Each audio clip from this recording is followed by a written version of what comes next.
Transit Unplugged. I'm your host, Paul Comfort, and thanks for being with us today on another episode of Comfort's Corner, where we bring you the inside story on what's happening in and around the transit industry.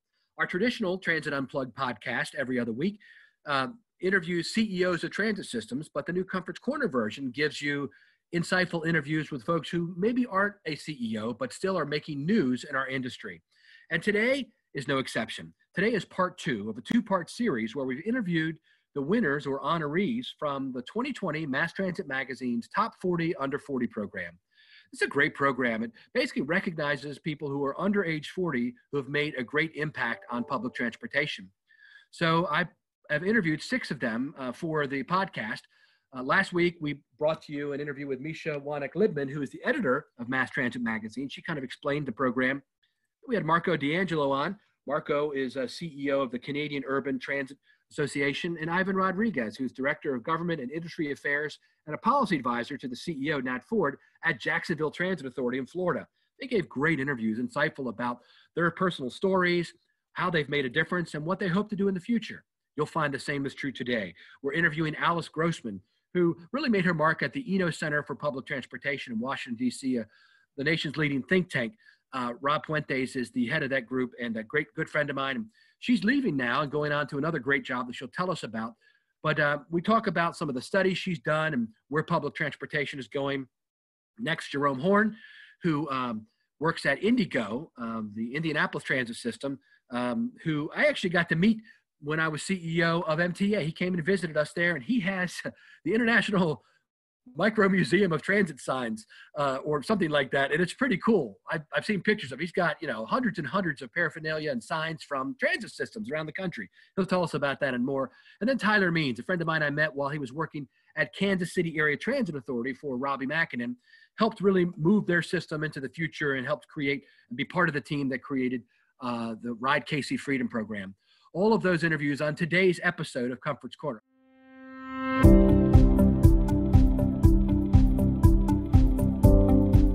To a special edition of Transit Unplugged, Comfort's Corner, where we're taking a look at some of the winners of this year's 2020 Top 40 Under 40 honors by Mass Transit Magazine. And today I'm excited to have with us Alice Grossman, who is a PhD and has been recently I don't want to say retired because you weren't there long enough, but just recently left Center for Public Transportation, is on to a potential new gig. Thanks so much for being with us today, and congratulations on the honors. Thank you. It's really great to be here.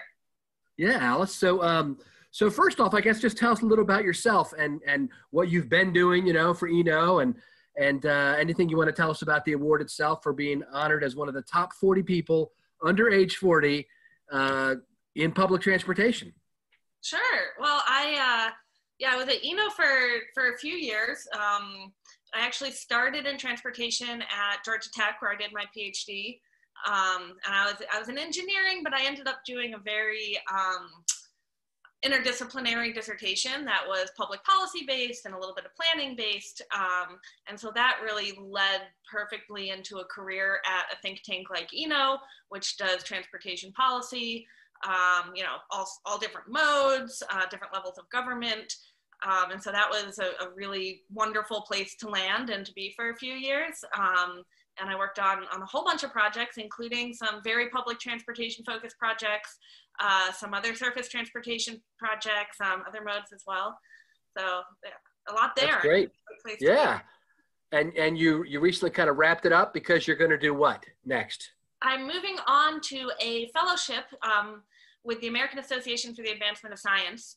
They have a fellowship called the Science and Technology Policy Fellowship, which the whole purpose is to bring people in STEM fields into policy and get that conversation going between people who have PhDs in the hard sciences, math, and engineering, and to put them into the executive, legislative, and judicial branch and make sure that we have sort of that interchange of expertise in the STEM fields right there in the policy making that's going on. So that sounds exciting. Yeah, it's perfect for me. I think it's going to be a lot of fun. There's a lot of smart people, and it'll be a good opportunity. So tell us about one of the big projects you worked on. Actually, I think there's a paper coming out soon on it, and about autonomous vehicles. Can you give us a little bit about that and what your findings were, what you were looking for? Sure. Yeah. So that we wrapped up in 2019. And so we have a paper out called Beyond Speculation 2.0.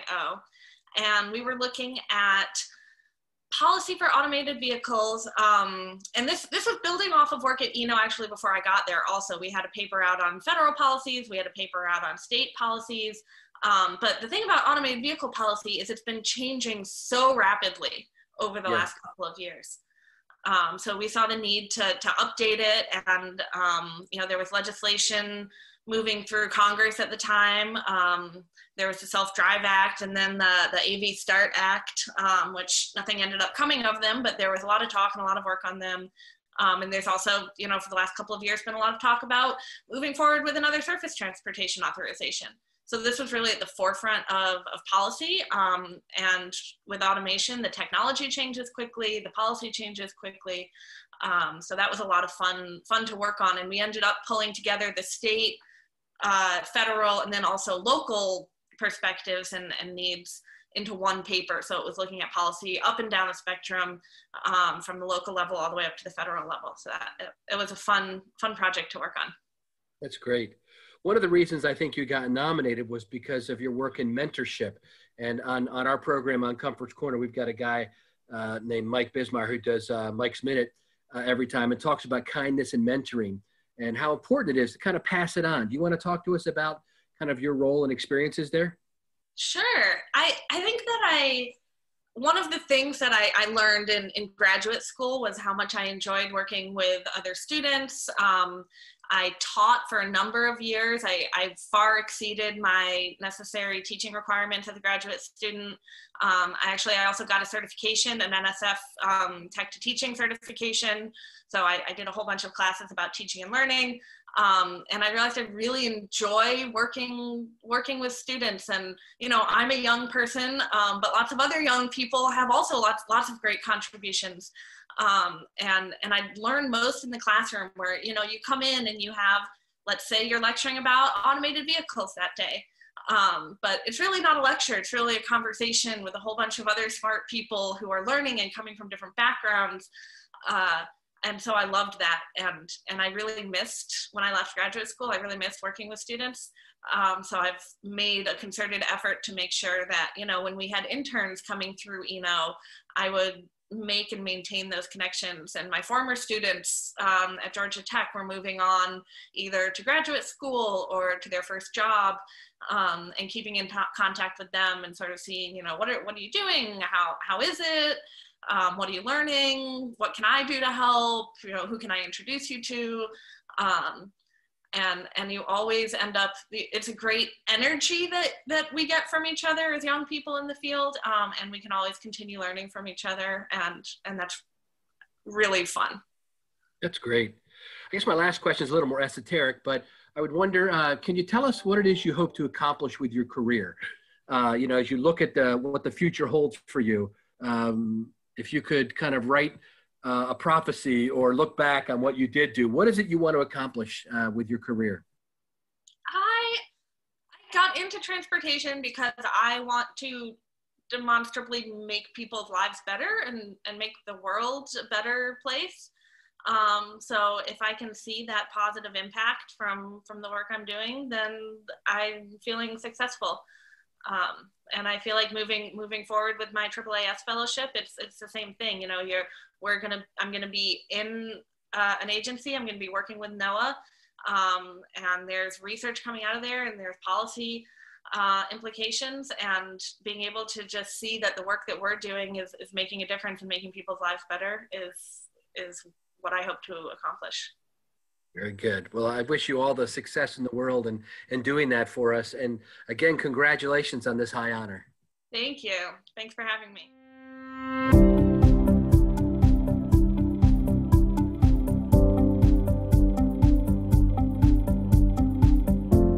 Hi, I'm Alea Carey, a communications consultant who loves working with public transit agencies. Everyone in communications has to email the media to pitch stories from time to time. Sometimes these are people you know and have worked with before, and then it's pretty easy. But that's not always the case. You might be new in your position or they're new in theirs, or you could be pitching in a pandemic Reporters are flooded right now, and newsrooms are really short-staffed. That means more and more email pitches aren't even getting opened anymore. One really important element of getting a reporter to open your pitch and read it is a fantastic subject line. Here are a couple of ideas.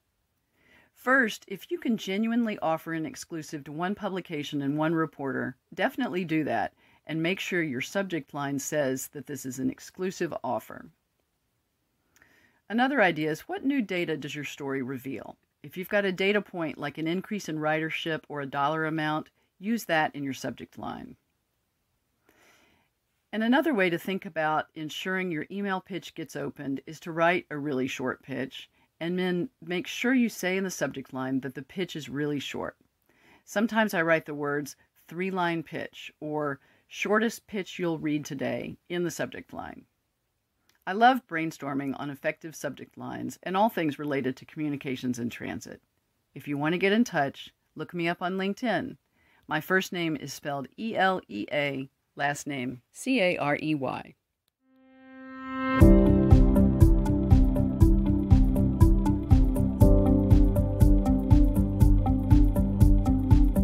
This is another interview in our Transit Unplugged Top 40 Under 40 episode series. And today I'm excited to talk to my good friend, Jerome Horne. Jerome is Ridership Experience Specialist at the Indianapolis Public Transportation Corporation, known as IndyGo. Thanks for being with us today. Thanks for having me on the show, Paul. Really excited. Yeah, so congratulations first off to you on getting this great honor. Tell me what it means to you. Yeah, thank you so much. It's definitely an honor and a privilege to be featured in Mass Transit Magazine 40 Under 40. Really, what it means to me is just recognition of passion, and also I think it also means responsibility. You know, it's both. I take it as both an honor and recognition, but now it's like, here's the charge. You know, need to live up to the hype, so to speak, and make sure that I'm delivering for the industry and the people that we serve. That's great. Well, I think you already definitely are. You and I met several years ago, actually. It was great when I was at MTA in Baltimore, and you're from Baltimore, right? Yep, originally from Baltimore, born and raised. Yeah. Yeah. And so when did you leave? Tell me a little about your background and career and how you ended up at IndyGo. Yeah, so I was born in Baltimore, grew up there until I was 12. Had spent a lot of time in childhood riding MTA, bus, subway, light rail. And then my family moved down to Atlanta in the year 2000, finished growing up there. And I took an interesting path. I've always been interested in cities and transit since I was a little kid. I think I told you the story once. I sent my first email at age 10 to Ronald Freeland, who was the administrator of MTA back in '98. Great guy. Yeah. And that kind of lit a spark, and it's always been a fascination since there, but ended up going to school for music, actually. Thought I wanted to be a band director. Went to Valdosta State University in South Georgia. Realized after a while didn't want to teach. Ended up moving back to Atlanta, and then moved to Indianapolis in 2014 to take a job in music, and realized that just wasn't really what I wanted to do. And so, as I always had this kind of itch for transit, and after just making some friends that worked in the transit industry and talking to a few people, we decided that could focus on my transferable skills and try to get a foot in the door in the industry. And I was always great at communicating and networking with folks. So I began to look for jobs based in community engagement, and kind of the rest is history. I ended up applying a few places. Eventually, IndyGo had an opening, and started in IndyGo in 2016 as a community engagement coordinator, and have been there for 4.5 years. And it's been one of the greatest journeys in my life so far. That's awesome. And you've been there about 5 years now? Yeah, almost 5 years now. Yeah. And what was it that brought you out to Baltimore MTA when you were in that role? I think you told me you came out I can't believe you remember it. When was it? Yeah, it was March 2017. And, really, I was visiting Baltimore to visit friends and family, but I decided that I thought it'd be interesting just to visit another transit agency, especially one that was going to be going through a bus redesign. IndyGo was planning on going through a bus redesign, and just really wanted to hear from people that were further along in the process and try to understand some of the planning aspects, and maybe some of the, get advice as we were kind of going through our journey in that process ourselves. That's great. Well, it was great meeting you back then. And you showed the same passion then as you do now for transit. And I think one of your other passion projects, although folks listening to the podcast can't see it, but we're on camera on Zoom, and you're sitting at the entrance of the International Micro Museum of Transit. Tell us about that. Yeah, oh boy. Yeah, the International Micro Museum of Transit is the fun, affectionate name that I give my personal collection of transit memorabilia. So I have approximately 120 some actual transit signs, mostly bus stop signs, and about 150 or more transit models of buses and trains. And this is really something that I've really seriously started collecting in the last few years since I've been in the transit industry. And now it's kind of become to have its own sort of fan. So it has its own sort of Facebook page and social media accounts, and people follow it. I'm gonna have to follow that. What's the address or whatever, so people can follow you? Yeah, if you just search for International Micro Museum of Transit on Facebook, you'll find it there, and also on Instagram. Okay, that's awesome. Well, Inez Evans I'm going to tell her she ought to give you a room in the headquarters there where you can actually display this and people can come visit. I mean, I love this stuff. I always am fascinated. Prior to COVID, when I did these interviews, I was, 99% of the time I actually visited the CEOs or the executives in their offices. And I'm always fascinated to look at their toy collection of buses and trains and all the, gadgets and things. Just amazing. I was talking the other day with Neil Scales, who is the head of transit in Queensland, Australia. And he was telling me a story that when he was in London, he used to work at Transport for London. One of the jobs he had, he actually bought a U-2 boat, a U-2 submarine. And I'm reading this book on the sinking of the Lusitania now, where they sunk it with a U-2 boat in submarine in World War I. And he turned it into a museum, and people could visit it. So I'm always fascinated with that stuff. I hope one day to actually be able to, when I come back out, I love Indianapolis. I've been there several times, and it's a great, well-designed city, in my opinion, with a great downtown area, real easy to understand. Even if you're not from the area, you don't even really need to use GPS. You can figure things out pretty easily. So, and I guess that leads to the next question, which is, tell us about some of the big projects you've been working on there, like BRT and other kind of transit projects in the city of Indianapolis. Yeah, so IndyGo in Indianapolis, we have been pretty busy the last several years. In 2016, November of 2016, we passed a transit referendum. Nearly 60% of voters in Indianapolis approved a 0.25% income tax, which was the first time we had a dedicated source of funding that was solely for mass transit. And so through that, there are a number of initiatives and projects. We're working on a comprehensive transit plan known as the Marion County Transit Plan that includes 3 BRT lines and a total bus system redesign and upgrades to the fleet and a few other bus stop improvement projects. So one of the biggest projects, the Red Line BRT, was our first project. Red Line opened on September 1st of last year. So we're actually just celebrating the 1-year anniversary. Yeah. And, that was, a big major project for the city. The Red Line is our central spine of the system, if you will, really kind of connects some of the key areas in the city with entertainment districts, downtowns, a few major universities, and our largest medical complex in the state. And it is among the nation's first completely battery electric BRT lines, 60% in center running dedicated lanes, and using 60-foot articulated buses. So, we definitely have had some challenges in the first year, but it's all been a great learning process. And we're excited because we're actually moving forward with our second BRT line, the Purple Line, which would be a 15-mile line that will run kind of east-west, northeast of Indianapolis to the city of Lawrence. So we just got federal funding for that line, and we're going to be moving forward to bring more exciting mobility changes to the city of Indianapolis. That's great. 2 other things that you've been involved in I wanted to highlight was you've been selected to be in the APTA Emerging Leaders Program class of 2022, and you also founded the Indianapolis chapter of Young Professionals in Transportation. Tell us about that. Yeah, APTA Emerging Leaders is among some of the top programs for individuals in the transit industry in terms of leadership and professional development. And so really excited to be in the class of 2022. We unfortunately, though, had to postpone due to COVID. So we were going to start this June, and now we're starting in June of 21.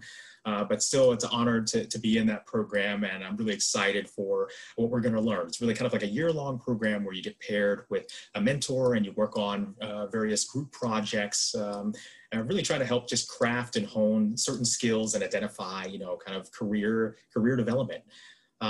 Young professionals in transportation. So it is an organization that has about 27 different chapters. And I'm actually on the board for Young Professionals in Transportation International that oversees all the chapters. And then I founded the Indianapolis chapter back in 2018. And so we are an organization that is primarily geared towards young professionals in the organization or those that are young at heart. We really welcome anyone. And we're really focused on networking, fellowship, and career development. So we offer a number of different events. Back pre-COVID, we do a lot of technical tours, maybe touring transit agencies, going to airports, bring in guest speakers, whether it's a commissioner of a DOT, a transit agency CEO, but really trying to provide experiences specifically geared to young people in the transportation industry to help them develop in their careers and think about various paths that their career could take.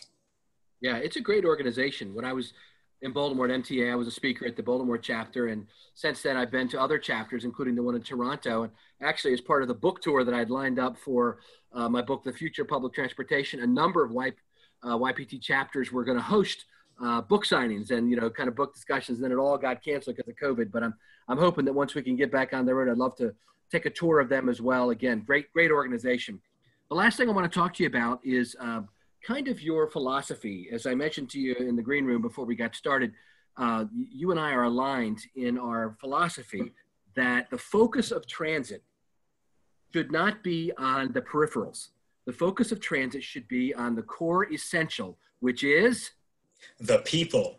It's all about the people. Yeah, that's what you call I'm tossing it up to you so you can do the slam down dunk in the basket. Tell us about that and your philosophy about folks who are in transit, keeping focus on the passengers, not trying to sell them what they're not buying, and making sure that we know what they're buying because our butt is on the seat in the bus or on the train.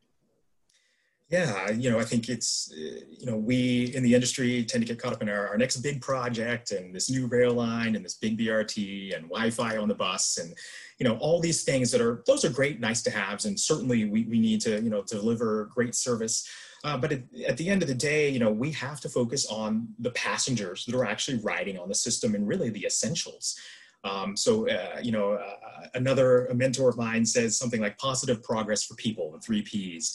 And, having that kind of ridership focused philosophy is really important. I think for myself and my position in ridership experience and for anyone in transit, it's really important to be familiar with the product, ride the service. Now I, might be at the extreme end where at least pre-COVID, I was riding every day, to and from work. I was riding to go, hang out with friends after work. I'd go shopping on the weekends and ride the bus. And so I was very intimately familiar with our system. And, we would go to public meetings or neighborhood associations and I'd have people come up and say, hey, what do you really understand about the system? And I'd be able to say, well, I ride too. And I've been passed a few times by a bus driver and I've been waiting out in the rain and I've been on a bus that's broken down and I've missed my transfer. So all of those things kind of humanize agency staff with the general public and our riders. And, we can relate to them and that helps us identify, okay, yeah, this isn't doing so well. Or maybe, we need to do a better job with our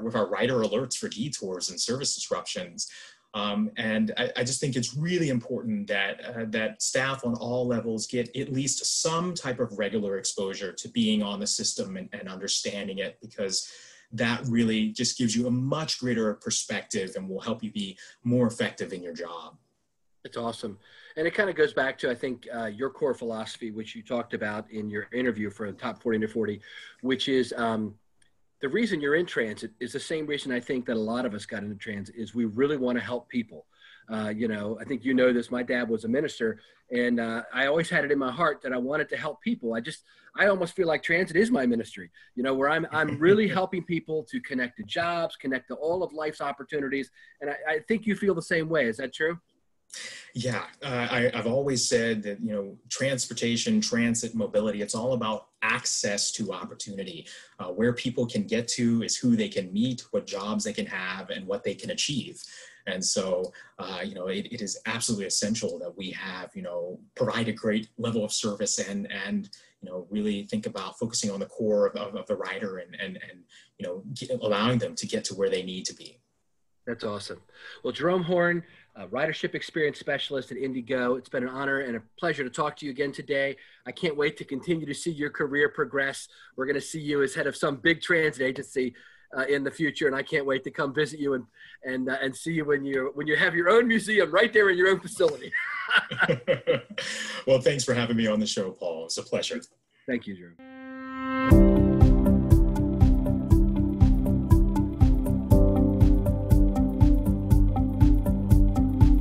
Hi, this is Mike Bismeyer, Regional Sales Director for Proterra, and this is Mike's Minute, where we talk about random acts of kindness, mentorship, and leadership with the hopes it'll inspire you to pay it forward. You've heard me many times before say that leadership and mentorship are the act of providing qualities or emulating qualities that you see around you daily.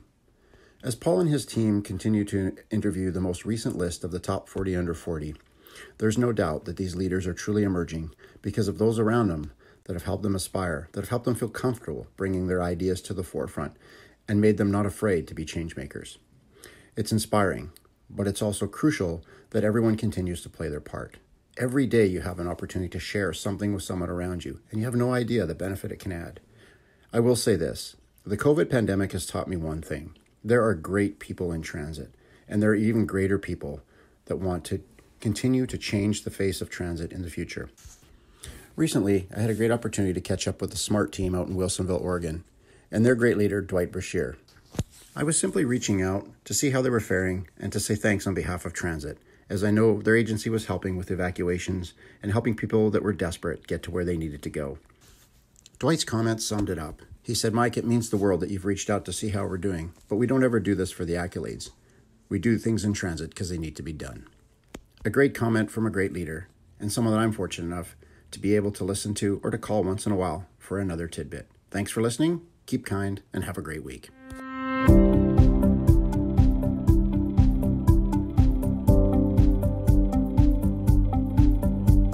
Welcome back, and I'm excited to be with a good friend of mine, actually, Tyler Means, who was honored this year as one of the top 40. Tyler, thanks so much for being with us today. Absolutely. Thanks for having me, Paul. Yeah, where are you calling in from today? I'm here in Kansas City. Kansas City, right. That's actually where I met you many years ago. As you know, we through the great Robbie McKinnon. Absolutely, yeah. My former boss, good man. Yeah, that's right. So Tyler, again, congratulations, man, on being selected. This is a real honor, and it's a great recognition for the work you've already done. But I think it's also, it designates folks who we expect to see a lot from in the future as well.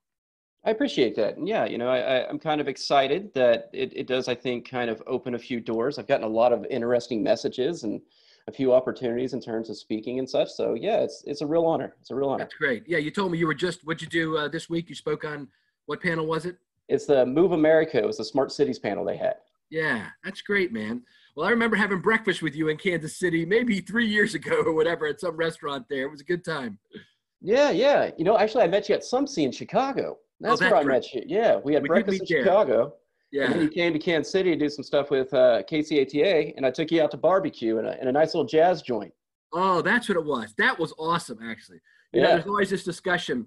Robbie McKinnon and you guys, say that Kansas City barbecue is the best. And then my buddy down in Memphis, who's the CEO down there, Gary Rosenfeld's like, oh, no, Memphis wins every year. But I got to tell you, both of them are phenomenal. Great barbecue. Yeah. We do a lot of work with Memphis, and I got to tell you, they do have good barbecue, but he shouldn't lie to you like that. Kansas City still is the best. Well, let's talk about you and your life and kind of your passion for what you're doing. It really kind of, in my mind, was very interesting when I read some about your background, which is not anything you and I talked about, but kind of what got you motivated to really help, paratransit, people with disabilities, and making sure that, all the systems are in place to run a tremendous system for folks. Tell us about the story that kind of, that galvanized all that for you. Yeah, sure. So I came into the working world, if you will, at the kind of the downturn of the last economic downturn in 2008. I graduated with my master's in 2009. Heck, nobody was hiring. I ended up applying to something like 400 some odd jobs and ended up landing a job up here in Kansas City to work for the Metropolitan Planning Organization. And, you know, within 2 months of working there, and I knew I was in transportation, but I didn't know what I was going to do, right? But within 2 months of working there, my grandmother, who lived in Hutchinson, Kansas, she was 85 at the time. She was blind in one eye from glaucoma, and she didn't have any other transportation option to get around. And she was trying to drive to the grocery store, and she pulled out from a stop sign, couldn't see right, and got T-boned. Ended up passing away in that car wreck. Life alerted to Wichita, didn't survive the car wreck. And that incident kind of cemented in my mind just how much a car wreck or an incident of losing a loved one, especially in a situation where if another service had been there, she probably would not have been driving, not only affects that individual or their immediate family, but standing at her funeral pall, there was 120 people there. And my number that I kept telling people was like 120 people. Okay, so if I can take 120 people and multiply that by how many people I can keep from being in a car wreck, that's how many lives I can change. So that became my driving factor in Kansas City of consolidating service and providing just more opportunity and more access, especially for older adults and persons with disabilities. That's amazing. So what did you do there? Tell us about the Ride KC Freedom, and you helped Robbie get started up.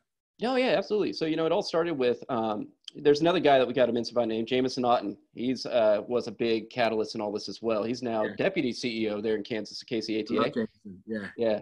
So, you know, Robbie, Jameson, and I, we started with kind of consolidating services, right? We looked at how there's all these services throughout the Kansas City region, 7 counties, countless services, all their own autonomy, none of them really coordinating.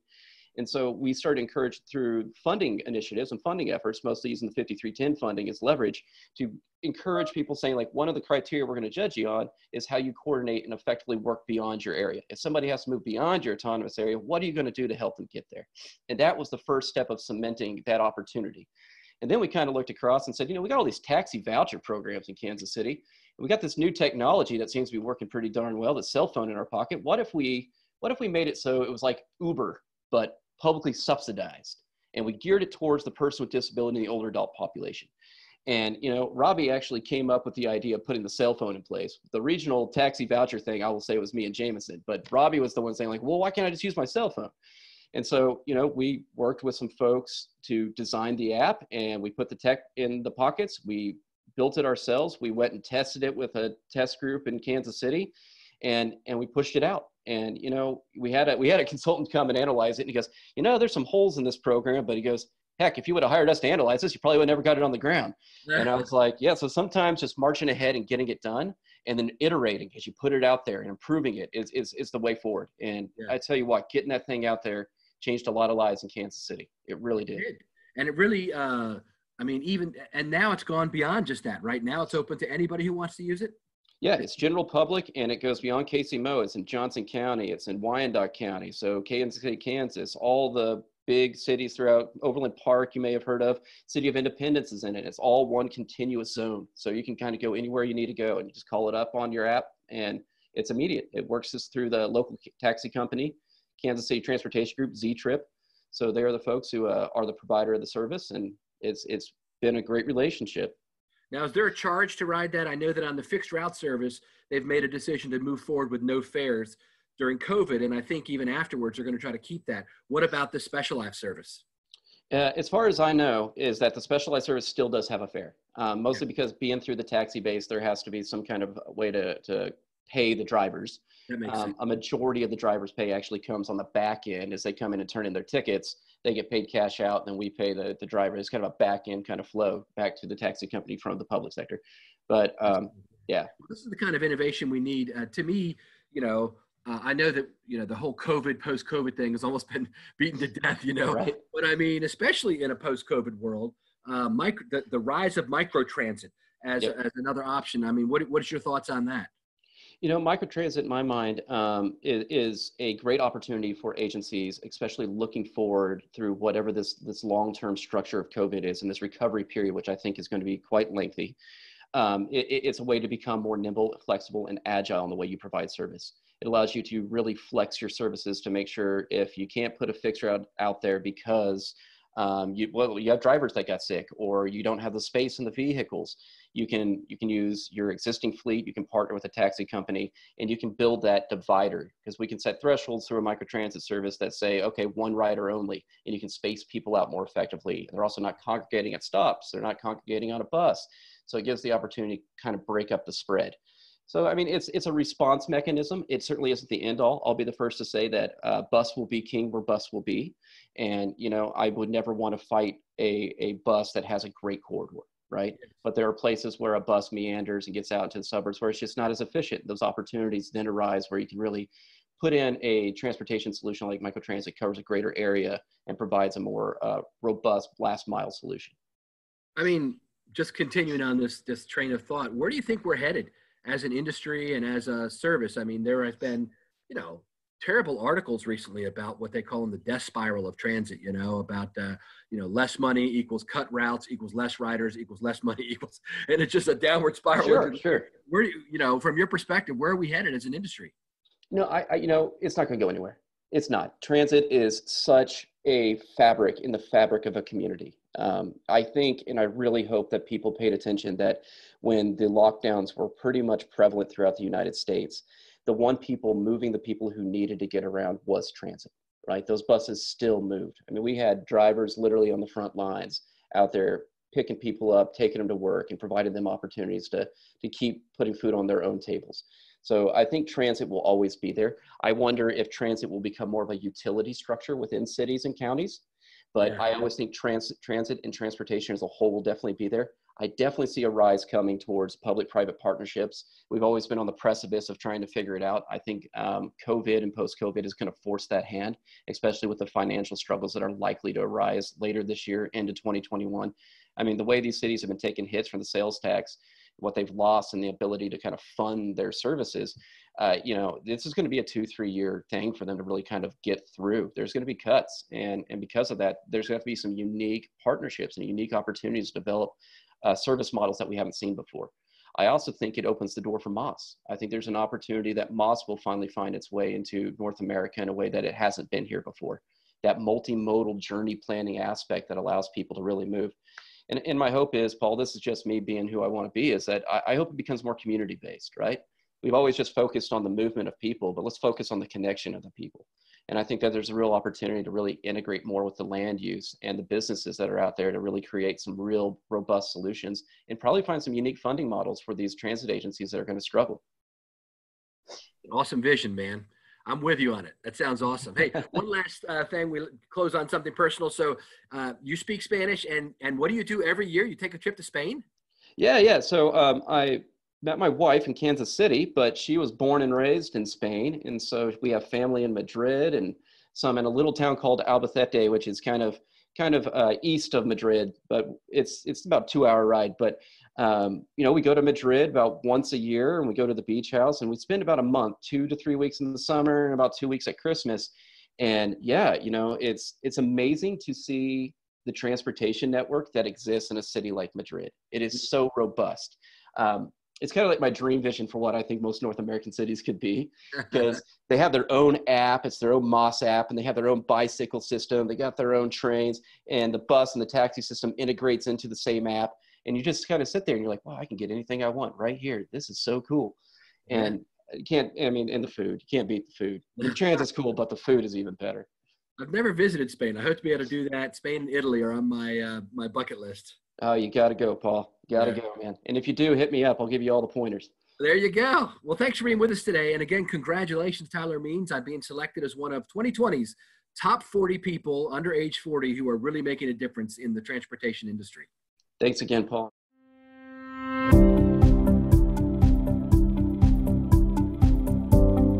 Hey, this is Paul Comfort again, your host. And thank you so much for being with us today on this episode of Comfort's Corner, which is part of the Transit Unplugged podcast family. It was great to hear from, really, we had a 2-part series. As you know, we heard today from Alice Grossman, Jerome Horne, and Tyler Means, all honorees in the 2020 Mass Transit Magazine's Top 40 Under 40. The last episode included interviews with Misha Wanek-Libman, the editor of the magazine, Marco D'Angelo, and Ivan Rodriguez. And so now you'll be able to hear from some of the younger talent in our industry and where they hope to take us. I've had the opportunity to speak at so many events over the last month or two, all over the world, whether it is, speaking for the Association for Commuter Transportation, to working with the Southwest Transit Association, CTAA, and lots of other conferences, and dropped into numerous staff meetings around the country where I'm talking about 7 steps to safety, or the 5 big mistakes that most transit systems make, or now what's a hot topic now is the 10 top ways to future-proof your transit system. And I just wanted to let you know that I'm available to do that. Trapeze allows me to do these for free of charge, where if transit agencies would like me to come in and be part of your staff meeting. So many of these staff meetings are still online, where I can just drop in via Zoom or Teams. Just let me know. Drop me a note at paul.comfort@trapezegroup.com, and I'll be happy to drop in for a half hour and do a presentation and answer some questions from your staff. It's a great way for me to get to know you, and for me to share with you some of the trends that are happening. One of the other ways I've shared the trends is through the book, The Future of Public Transportation, written by 40 of the world's leading experts on public transportation. They wrote chapters in my #1 Amazon best-selling book, The Future of Public Transportation. And it is the topic of a lot of talks that I'm doing these days. That's still on Amazon. And just recently, I published a children's book, which is a corollary to that. And it's called Public Transportation from the Tom Thumb Railroad to Hyperloop and Beyond. And my hope for this book is to really capture and engage the imagination of children while they're young on public transportation. Each page highlights a different type of vehicle that was used in public transportation in the past, in the present, or things that are coming just over the future, like Hyperloop and vertical takeoff and landing vehicles. Beautifully illustrated by my illustrator, Sudeep KP, with fun little facts on each page and stories about the vehicle, short stories. The pictures captivate the very young children, and the information is of interest to the middle schoolers who are reading it. I hope you take a look at it. It's on Amazon, and for the ebook and the paperback are available basically at cost. Get this book into the hands of as many young people as possible. I want to encourage them not only to ride our public transit when appropriate, but also to consider it for a possible future career, and to engage them while they're young to start thinking about, hey, maybe I could be a planner that works on, flying buses, or the Hyperloop that's coming, or the high-speed rail, or all the neat things, the technology that's involved in mobility as a service. We talk about all that, and global positioning satellites, and just all the cool things that public transit is and will be and is coming. So thank you so much for being with us today on this episode of Transit Unplugged Comforts Corner. Be sure to subscribe on our page, www.transitunplugged.com, or wherever you get your podcasts. Take care and stay safe out there.